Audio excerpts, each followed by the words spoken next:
In the world of celebrity, second acts are rare. But the story of John Mayer is one of the most remarkable transformations we've ever seen. He went from one of the most controversial figures in music to a quiet hero who consistently shows up when people are in need. This isn't a story about controversy. It's a story about change. It's about how a man who lost his way found it again. Not in the spotlight, but in service to others. You're watching Culture Shock TV. To understand the John Mayer of today, you have to remember the man he used to be. In the late 2000s, he was on top of the world, with hit songs and Grammy Awards. But his public persona was defined by a series of controversial interviews and messy breakups that alienated fans and colleagues alike. The turning point came in 2010 with a now infamous interview where he made comments that he himself would later describe as arrogant and unacceptable. The backlash was swift and brutal. He wasn't just a bad boy anymore. He was a pariah. Realizing the damage he had done to his relationships and his career, he was forced to make a series of public apologies. After that, he did something drastic. He disappeared.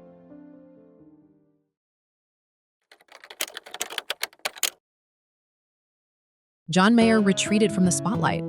He moved from the celebrity hubs of LA and New York to Montana. He stopped doing major interviews for years. He essentially put himself in a self-imposed exile, focusing on his music, and more importantly, on self-reflection. His albums from this period, like Born and Raised and Paradise Valley, were more introspective, more folk-inspired. It was the sound of a man trying to find a new voice, away from the noise. Then, in 2015, he made another surprising move. He joined Dead & Company, stepping into the massive shoes of the late Jerry Garcia.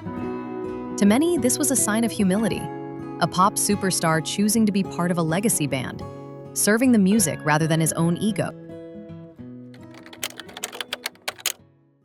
It was around this time that a new John Mayer began to emerge, defined not by his words, but by his actions. When the devastating Camp Fire destroyed Paradise, California, he was there again, raising money.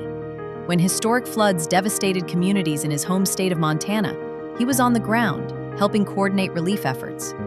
There are no big press conferences, no flashy announcements. He just appears, uses his fame and resources to help, and then disappears again. This quiet, consistent charity has become a defining part of his character. The public has taken notice. The conversation online is no longer about his past mistakes, but about his present actions. One viral tweet read, "The John Mayer redemption arc is real. The man is constantly showing up for communities in crisis without making a big deal about it. That's genuine change."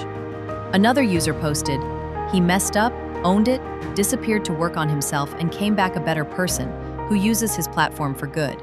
That's a story we should be celebrating." This brings us to the powerful lesson in his journey. John Mayer's story shows that it's possible for someone to truly change. He didn't just apologize with words. He apologized with years of consistent, positive action.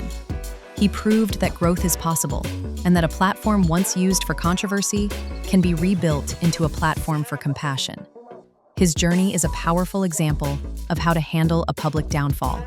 Own your mistakes, do the internal work, and let your actions redefine who you are. What do you think about John Mayer's incredible journey? Let's talk about it in the comments below. And make sure to subscribe to Culture Shock TV for more stories that matter.